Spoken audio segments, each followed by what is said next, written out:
হয় আজিৰে পৰা উচ্চতৰ মাধ্যমিকৰ চূড়ান্ত পৰীক্ষা আৰু এই মুহূৰ্তত মই বঙাইগাঁও মহাবিদ্যালয়ত উপস্থিত আছোঁ। বঙাইগাঁও জিলাৰ ক্ষেত্ৰত আমি যদি ক'বলৈ যাওঁ তেতিয়াহ'লে প্ৰায় 17টাকৈ কেন্দ্ৰ বঙাইগাঁও জিলাত স্থাপন কৰা হৈছে আৰু প্ৰায় 6791 গৰাকী ছাত্ৰ এইবাৰ পৰীক্ষাত অৱতীৰ্ণ হ'ব আৰু 3টা শাখাতে পৰীক্ষা অনুষ্ঠিত হ'ব। অকণমান জানিবলৈ যত্ন কৰিম। বঙাইগাঁও যিহেতু মহাবিদ্যালয়ত উপস্থিত আছোঁ, বঙাইগাঁও মহাবিদ্যালয়ৰ অধ্যক্ষ দীনেশ দাস ছাৰ মোৰ সৈতে আছে। ছাৰ আপোনাক স্বাগতম জনাইছোঁ। আৰু পৰীক্ষা ইতিমধ্যে প্ৰস্তুতি চলি আছে। আজিৰে পৰা আৰম্ভ হৈছে উচ্চতৰ মাধ্যমিকৰ চূড়ান্ত পৰীক্ষা।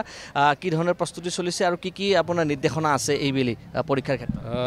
ধন্যবাদ জনাইছোঁ। নিশ্চিতভাৱে হয়, আজিৰ পৰা আমাৰ উচ্চতৰ মাধ্যমিকৰ চূড়ান্ত বৰ্ষৰ পৰীক্ষা আৰম্ভ হ'ব আৰু অসমৰ বিভিন্ন জিলাৰ লগতে আমাৰ বঙাইগাঁও জিলাতো প্ৰায় 6000+ ছাত্ৰ ছাত্ৰী পৰীক্ষা দিব।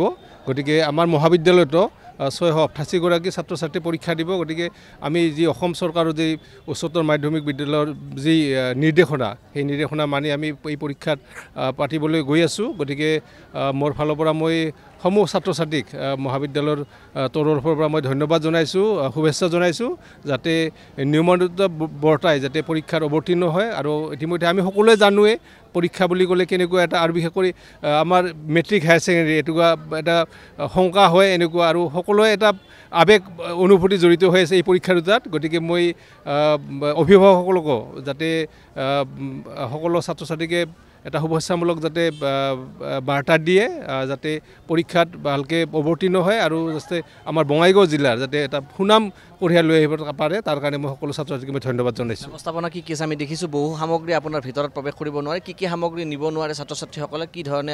এইবাৰ বিশেষকৈ ছাত্ৰ ছাত্ৰীসকলে নিজৰ কলম আৰু এডমিটৰ বাহিৰে ভিতৰত নিবই নোৱাৰে। আৰু বিশেষকৈ এইবাৰ এটা নতুন নিৰ্দেশনা আহিছে, যিসকল ইনভিজিলেটৰ, সেই ইনভিজিলেটৰসকলেও কিন্তু এইবাৰ পৰীক্ষা হলত কোনো মোবাইল বা ইলেক্ট্ৰনিক বস্তু লৈ পৰীক্ষাত ডিউটি কৰিব নোৱাৰিব।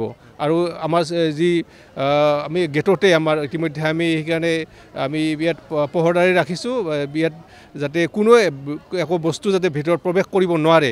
গতিকে আমি গেটৰ বাহিৰতে সকলো বেগৰ মানে অকল কলম আৰু এডমিটৰ বাহিৰে আমি কোনো বস্তু ভিতৰত নিব নিদিব। আৰু মানে তালাচী হ'ব, চবৰে তালাচী হ'ব।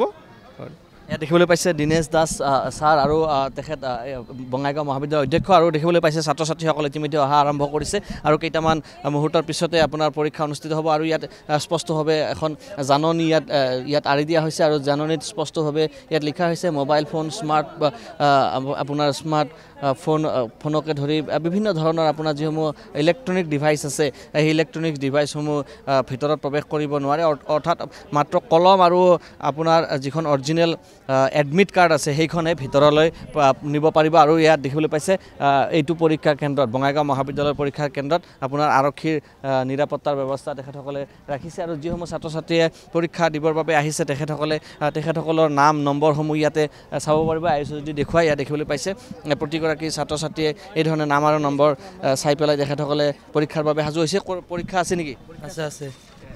HS কেনেকুৱা প্ৰিপাৰেশ্যন কেনেকুৱা হৈছে? কৰিছোঁতো ভালে নেকি? কেনেকুৱা পৰীক্ষা আছে নেকি? ইংলিছ পৰীক্ষা আজি ইংলিছৰ পৰীক্ষা কেনেকুৱা কৰিছোঁ? ভালে কৰিছোঁ। ভালে হ'ব আৰু ভালে হ'ব লাগে। দেখিবলৈ পাইছে ছাত্ৰ ছাত্ৰীসকল আহিছে, তেখেতসকলে ধাৰণা কৰা হৈছে, তেখেতসকলে ধাৰণা কৰিছে, আশা কৰিছে পৰীক্ষা ভাল হ'ব। আৰু ছাত্ৰ ছাত্ৰীসকল ইতিমধ্যে আহিছে। আৰক্ষীৰ যিসমূহ নিৰাপত্তা আৰক্ষী আছে, আৰক্ষীৰ ফালৰ পৰাও তেখেতসকলে যথেষ্ট এই পৰীক্ষাটো যাতে সুচাৰুৰূপে অনুষ্ঠিত কৰিব পাৰে তাৰ ওপৰত গুৰুত্ব আৰোপ কৰিছে। আৰু আৰক্ষীৰ তালাচী থাকিব। মুঠৰ ওপৰত আপোনাৰ পৰীক্ষা হলৰ ভিতৰত কোনো ব্যক্তিয়ে প্ৰৱেশ কৰিব নোৱাৰে। কেৱল যিসমূহ পৰীক্ষাৰ লগত জড়িত ব্যক্তি আছে আৰু তাৰ সমান্তৰালকৈ যিসমূহ শিক্ষাৰ্থী আছে, যিসমূহ পৰীক্ষাৰ্থী আছে, তেখেতসকলেহে এই পৰীক্ষাত অৱতীৰ্ণ হোৱা ব্যক্তিহে ভিতৰত প্ৰৱেশ কৰিব পাৰিব। আৰু এই যি দৃশ্য আছে বঙাইগাঁৱৰ পৰা আমি দেখুৱাই গৈছোঁ আয়ুষ আৰু মই, আৰু পৰীক্ষাক লৈ পেলাই উচ্চতৰ মাধ্যমিক চূড়ান্ত বৰ্ষৰ এই যি পৰীক্ষা আছে, পৰীক্ষাক লৈ পেলাই কিন্তু এতিয়া উৎকণ্ঠা বঙাইগাঁৱত বঢ়া দেখিবলৈ পোৱা গৈছে।